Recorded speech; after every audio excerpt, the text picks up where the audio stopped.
Awesome day it's been.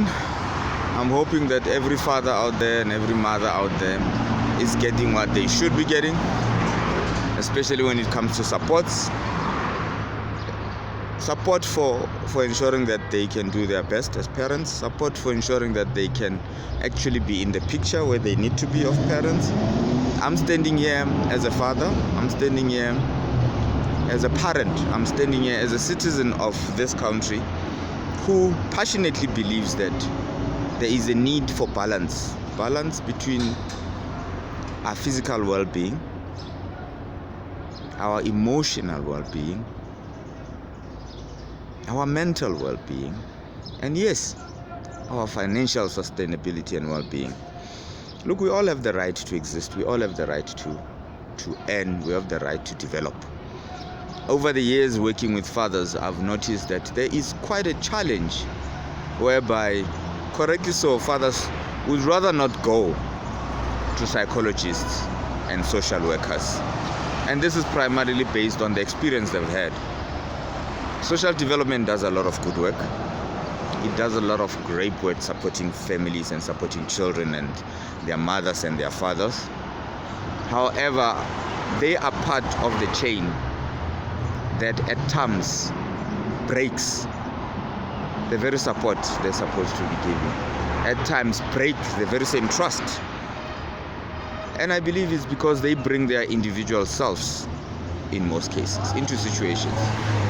I've come across men and women who work for social development, who themselves, funny enough, they are suffering like normal men and women in the street, who themselves have challenges in the financial aspect of things, who themselves have challenges in the emotional part of things because they cannot resolve certain things in their lives, who themselves have, some psychological problems because they've been abused. They are given a system that does not work. I mean, I've had conversations with the minister on and off record once in a while about how they need to empower. But how do you empower? We are now empowering women. But are we really empowering them, or are we singing the empowerment statement? Because empowering for me speaks to educating someone and enabling someone, giving them the platform, giving them the tools. Have we given them the tools? I know people that work in social development who don't have access to their children, and I'm going to be specific, fathers. I know people that work in social development who are in the credit bureau. It's human. They have to. But do they know how to deal with it? Do they know how to separate that from their professional work? Some of the reports that they've been asked by the Justice Department to produce are appalling.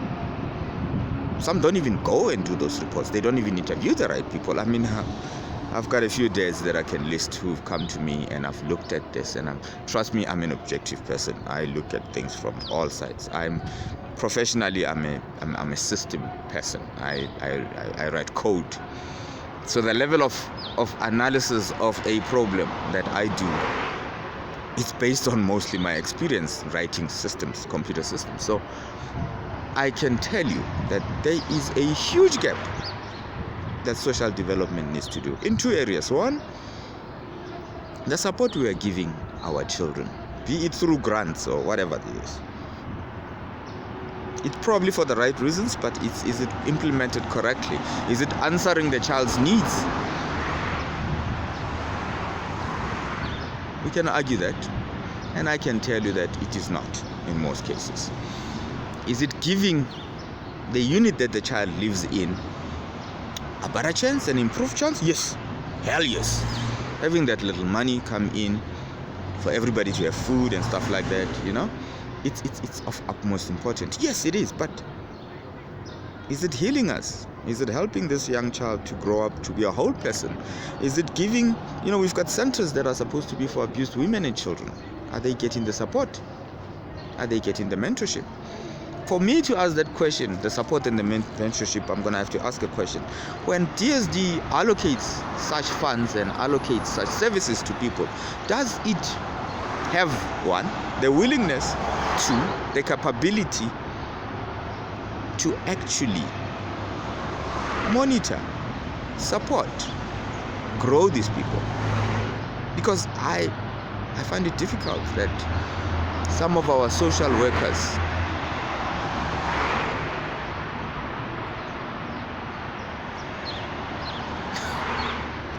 they're not the champions they're supposed to be.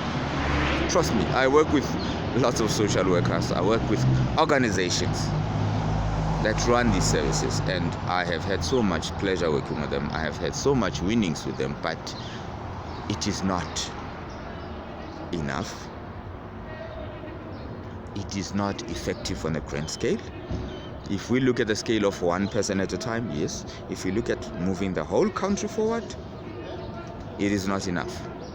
We need to do something about it. Thank you, DSD, for all your hard work. But perhaps it's time we really look at it and say, where do you fit in the whole chain? Where do you fit in the chain where a father or a mother is robbed of access to the child and the child loses out on that contact? Where do you fit in enabling the accuser, who in most cases ends up being the custodian parent? Even if it was fulfilled after 6 months, what damage would that person have done to that child? Where do you fit in?